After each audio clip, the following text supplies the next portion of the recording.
J'ai un petit problème technique. On a pensé à tout sauf au micro. Vous voyez, bon voilà, hein, les choses sont dites et pas dans le bon ordre, mais comme ça. Bon voilà, il va falloir que j'use un petit peu de la voix. Rentrer dans une église, c'est fait pour ça, pour avoir de la bonne portée. Mais malgré tout, je sais que c'est pas si facile.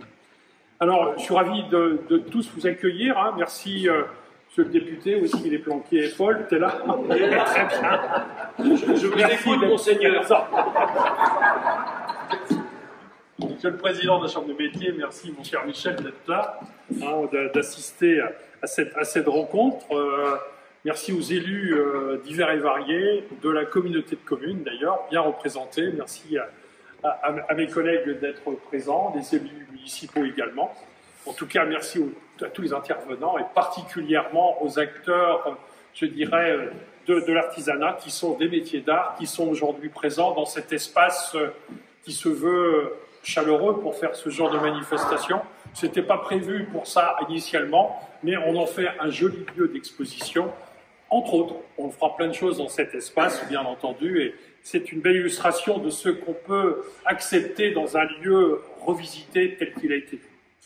Donc les Journées européennes des métiers d'art, c'est une occasion unique hein, de célébrer les savoir-faire qui sont parfois même ancestraux, et parfois très innovants, d'hommes et de femmes passionnés. À Ploërmel, on fait souvent appel à ces professionnels d'exception. Mais c'est la première fois qu'on les met vraiment à l'honneur, je dirais, dans leur entièreté. Ce manquement sera dorénavant réparé, et j'en suis très heureux. Je vous souhaite à tous les acteurs, la bienvenue de la première édition des Journées européennes des métiers d'art de Ploërmel. On a effectivement le privilège de travailler fréquemment avec des artisans d'art. L'exemple évident se trouve sous vos yeux. Vous voyez un petit peu ce qui a été fait. La magnifique rénovation de cette chapelle a demandé l'exercice hors pair de nombreux artisans d'art.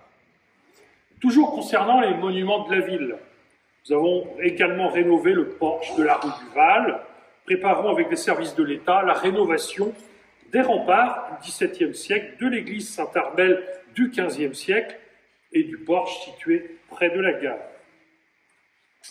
Les Ploërmalaises et Ploërmalais peuvent aussi apprécier l'expression des artisans d'art sur notre marché de Noël, auquel chaque année davantage d'acteurs, davantage d'artisans d'art participent. Et bien entendu, au sein des ateliers du centre-ville et à la boutique des créateurs qui rassemble les ouvrages de nombreux artisans locaux. Nous inaugurons aujourd'hui aussi le parcours des artisans d'art par lequel nous voulons valoriser celles et ceux qui ont choisi de s'installer à Ploërmel. Ce parcours est disponible sur notre site internet et chez les artisans eux-mêmes. L'artisanat d'art fait partie de nombreuses réussites économiques qui se déploient sur notre ville. Lorsqu'on pense à Ploërmel, les premières images en tête sont celles de son cœur urbain. Mais nous sommes aussi une commune rurale, avec des entreprises agricoles, dans l'élevage, la production végétale, le maraîchage. Lorsqu'on arrive à Ploërmel, on voit ces nombreux sites artisanaux et industriels dans presque tous les secteurs d'activité. Agroalimentaire, pharmaceutique, chimie, métallurgie, et j'en passe et j'en oublie certainement. Ploërmel est beaucoup fréquenté grâce à ses points de service. Public, bien sûr, avec un hôpital conséquent, des collèges, des lycées, par exemple, mais aussi un secteur privé avec les banques, les agences d'intérim, les cabinets d'études, etc. Ploërmel est aussi riche de ses nombreux artisans, et parmi eux des artisans d'art. Nous avons des bijoutiers, des photographes, des tapissiers, des ébénistes, des fleuristes, j'en oublie certainement. Vous me le pardonnerez. Certains d'entre eux ont remporté des prix prestigieux. Depuis le début de l'année, l'atelier de joaillerie Brigitte Hermel a commencé son activité pour les plus grands noms de la place Vendôme. Il est implanté juste à côté de l'école Tanet, dont la renommée dépasse bien entendu largement les frontières régionales. Au final, ce sont plus de 10 000 personnes qui travaillent chaque jour dans notre ville de 10 000 habitants. Notre ville est forte de ces hommes, de ces femmes qui exercent leur talent ici, au cœur de la Bretagne et du Morbihan. J'ai détaillé ce propos pour rappeler que si l'artisanat d'art procure du plaisir et inspire une part de rêve à chacun d'entre nous, il ne faudrait pas oublier qu'il s'agit bien d'entrepreneuriat à part entière. Je veux saluer leur participation à la réussite économique de notre territoire, les féliciter et, au nom de la collectivité, les en remercier. La belle communauté accompagne les créateurs d'entreprises tertiaires par la mise à disposition de bureaux au sein de la pépinière d'entreprise de la communauté de communes. Les artisans et industriels peuvent également trouver des locaux dans nos ateliers relais et nos hôtels d'entreprise. Mais pour les artisans d'art, nous n'avons pas de dispositif spécifique. Quand bien même que nous connaissons leur situation économique, parfois fragile, voire difficile, surtout au début. Dans ce contexte, trouver un local adapté peut être un véritable parcours du combattant. Et nous avons à cœur de les y aider. C'est pourquoi mon équipe municipale et moi-même travaillons à l'ouverture d'un village d'artisans d'art, en plein centre-ville de la ville de Ploërmel. Les aménagements ne sont pas tout à fait arrêtés, mais nous avons d'ores et déjà acquis un local de 1000 m² dans cet objectif. En ce moment, nous sollicitons des professionnels du bâtiment du territoire pour choisir les meilleures solutions techniques afin de proposer une quinzaine de box au meilleur rapport qualité-prix possible. Nous faisons tout pour inaugurer la prochaine édition des Journées européennes des métiers d'art dans ce nouvel espace. Changer de lieu. Dans ce nouvel espace qui sera bien entendu dédié aux créateurs et aux artisans d'art. Pour nous épauler dans la conception de ce projet d'art, dans l'organisation des Journées européennes des métiers d'art et dans la préparation des parcours des artisans d'art, nous avons pu compter sur le soutien d'une personne très compétente et précieuse que la plupart d'entre vous connaissent, n'est-ce pas ma chère Corinne Gillard, ici présente, et son agence Créa l'Ouest.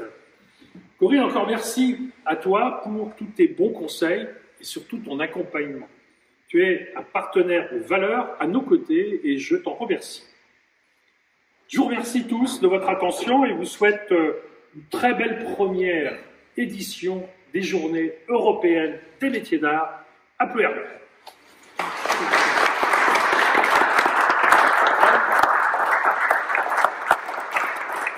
Je vais laisser la parole à Hélène Doroth, qui est notre conseillère municipale déléguée, qui suit particulièrement ce projet. Elle n'est pas toute seule, hein, il y a une belle équipe dans mon groupe, mais elle se fait justement l'interprète de ce qu'est. Après, Michel, tu nous diras bien un petit mot sur le titre de la Chambre des métiers, et Paul, il conclura le reste. Voilà, ok, c'est parti. Alors ce matin, en parcourant tous les stands, j'ai fait une découverte. Figurez-vous que Ploërmel, en fait, est une terre ostréicole. Nos huîtres sont un peu particulières puisque ce sont des huîtres perlières, celles qui façonnent dans le secret de leur coquille des merveilles. Et pour vous présenter leurs perles, il nous fallait un écrin à la hauteur. Nous avons choisi le couvent des Carmélites. C'est donc avec beaucoup de joie, et c'est trop faible, avec beaucoup de fierté, même si on n'y est pour rien, avec un grand honneur, même si c'est un peu pompeux, donc avec joie, fierté et honneur, que nous vous présentons 15 huîtres perlières du territoire ou d'à peine plus loin. Ce week-end, profitant des Journées européennes des métiers d'art, elles viennent à votre rencontre pour vous présenter leur œuvre, leur savoir-faire et leur passion. Alors, ces 15 huîtres n'épuisent pas le terreau de nos talents, loin s'en faut. Nous avons aussi, par leur présence ou par leurs photos mises en valeur par Messiager, quelques autres artistes du territoire, aller à leur rencontre. Ce matin déjà, et pendant toute la journée, des enfants sont venus découvrir auprès des artisans leur métier d'exception. Nous avons vu des yeux qui brillent, des bouches bées, puis ensuite pleines de questions, des mains qui brûlaient de s'y mettre, et de façonner la matière. Alors à notre tour de retrouver notre simplicité d'enfant pour simplement admirer la beauté, le talent, mettre la main à la pâte puisqu'il y a quelques ateliers qui sont proposés, voire décider de parer notre foyer d'une de ces merveilles. Et ces journées ne sont qu'un prélude à d'autres rencontres. C'est aussi le moment ce week-end d'aller profiter par exemple des portes ouvertes de l'école Tané, un véritable bijou niché à Ploërmel depuis bien longtemps et dont nous ignorons trop souvent la valeur. Le parcours des artisans d'art, on en a parlé, vous invitera tout au long de l'année à aller à la rencontre de tous les talents de notre territoire, donc profitez-en. Et le couvent des Carmélites sera dès le mois de mai une véritable fenêtre sur l'art dans toutes ses formes et de toutes ses origines grâce au dispositif de microfolie. Ce sont tous les musées nationaux qui vont s'inviter au fil des mois à Ploërmel. Je n'en dis pas plus, je donne rendez-vous au mois de mai parce que sinon je vais en parler pendant des heures et j'aurai trop d'enthousiasme, donc venez en mai. Alors ces journées européennes du patrimoine n'auraient pas été possibles cette année, on l'a déjà dit, mais je tiens à le redire, sans l'enthousiasme et le professionnalisme de Corinne, efficacement aidée par le non moins grand professionnalisme de Solène et Anaëlle. Merci à vous pour nous offrir de partager ces moments d'exception. Et puis merci surtout à nos 15 huîtres perlières du jour, à nos 15 pépites qui nous font partager avec passion leur savoir-faire. Alors j'ai cédé à la facilité, je vais les citer un peu dans l'ordre alphabétique des métiers, même si certains m'ont donné un peu mal à la tête pour essayer de trouver... Enfin, c'est trop réducteur un mot. Nous avons des créateurs de papier, des ébénistes, émailleurs, joailliers, maroquiniers, mosaïstes, potiers, sculpteurs, stylistes, tisseurs, verriers. Ils vont tous nous faire voyager de matière en matière, de technique en technique, de forme en forme. Tous cherchent à magnifier la matière, à transmettre leur passion et leur savoir-faire. Donc laissons-nous transporter et profitons-en. Je vous souhaite à tous la bienvenue dans ces journées européennes des métiers d'art à Ploërmel.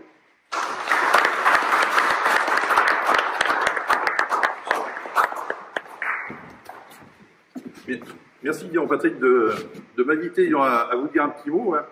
En tous les cas, Ploërmel, moi je connais un petit peu parce qu'on a parlé de l'école Tané, j'en étais son vice-président pendant quelques années avant de prendre, si on peut dire, la tête de la Chambre de métiers d'artisanat de Bretagne avec ses 98 000 artisans, dont 5 000 artisans d'art.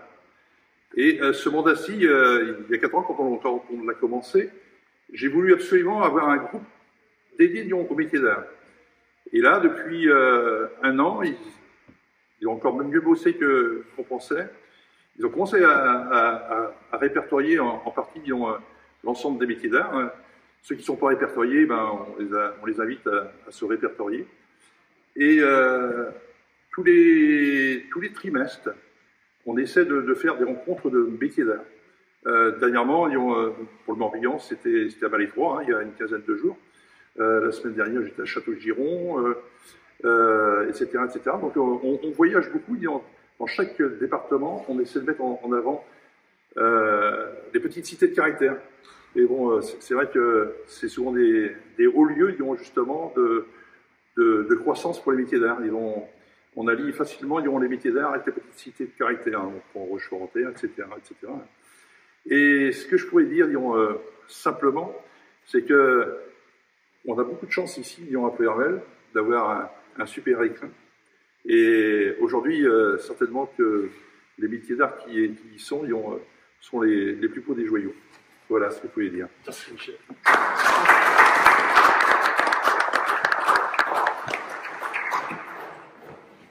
J'avais gagné moi aussi la chair à pêcher. Donc, non, le discours de Patrick était très complet, parce qu'il montre bien à la fois l'artisanat d'art, comment on peut essayer de redynamiser un centre-ville où c'est pas toujours évident de trouver de l'activité. Un certain nombre de cités l'ont effectivement fait, que dans ces arts. Alors, dans art d'ailleurs, artisan, il y a déjà l'art, hein. Donc les artisans d'art étant une catégorie particulière, je ne mésestime pas un certain nombre de leurs difficultés dont j'ai pu être saisi d'ailleurs dernièrement parce que certains ne sont pas tous assujettis à la TVA, si vous voyez ce que je veux dire. Et donc on a un petit souci avec le gouvernement là-dessus et qu'on essaye de régler, mais comme c'est de l'ordre législatif, effectivement il faut que ça repasse par une loi. Donc on y travaille, je ne sais pas exactement comment ça va se régler, mais j'espère que ça se réglera. Dans l'artisanat d'art, il y a aussi, alors je trouve que le spectre s'agrandit de plus en plus, et où finalement chacun peut exprimer sa créativité et son savoir-faire. Parce que pendant un temps, on a eu finalement de l'industrie qui avait tendance à remplacer les artisans. Évidemment, au début, avant l'ère industrielle, il n'y avait que des artisans, quasiment. L'industrie n'existait pas. Et puis ensuite, l'industrie a pris une place de plus en plus importante, y compris d'ailleurs dans certains, je pense aujourd'hui, une voiture, il n'y a plus que quelques entreprises mondiales, finalement, qui gèrent tout le marché. Mais il y a des métiers où les artisans ont résisté, et bien résisté, puisque c'est quand même la première activité économique du pays, hein, ça reste la première activité économique du pays. Et dans l'artisanat d'art et dans les artisans, eh bien, il y a souvent aussi tout un aspect culturel. Un aspect culturel, alors je pense évidemment au métier de bouche. S'il n'y a pas un aspect, l'andouille de Guémené étant de Guémené, c'est bien un aspect effectivement qui est artisanal. Et puis il y a tout ce qui est avec l'artisanat d'art. Alors, je me promène quelquefois avec des choses qui viennent de cet artisanat d'art, et je crois que ça peut effectivement, alors c'est à l'opposé de la fast fashion. Parce qu'évidemment, un gilet comme ça, je vais le porter jusqu'à ce qu'il soit usé à la corde. Donc c'est peut-être aussi un état d'esprit qui finalement vaut peut-être mieux avoir des choses de qualité, ça coûte peut-être un peu plus cher, mais finalement, si on fait le compte sur plusieurs années, ben finalement, c'est peut-être un bon investissement. Donc, merci en tout cas à tous ces artisans qui sont là, alors à ceux bien sûr qui ont permis que ça puisse se faire dans cet écrin que on a eu un peu, il y a eu un peu de temps à rénover, qu'on a fini par rénover, et c'est bien que ça serve, parce que sinon, ce serait dommage de rénover des lieux comme ça qu'on n'ouvrirait pas au public. Et donc, je sais que tu es sensible à ça, Patrick. Et puis, à tous ces artisans qui finalement illuminent quelque peu, j'allais dire, l'ordinaire, et qui font qu'il n'y a pas que les jeunes qui peuvent être scotchés par ce que font nos artisans. Donc merci à tous. Et maintenant on passe... Et maintenant, je vous invite à prendre le pot de l'amitié, bien entendu.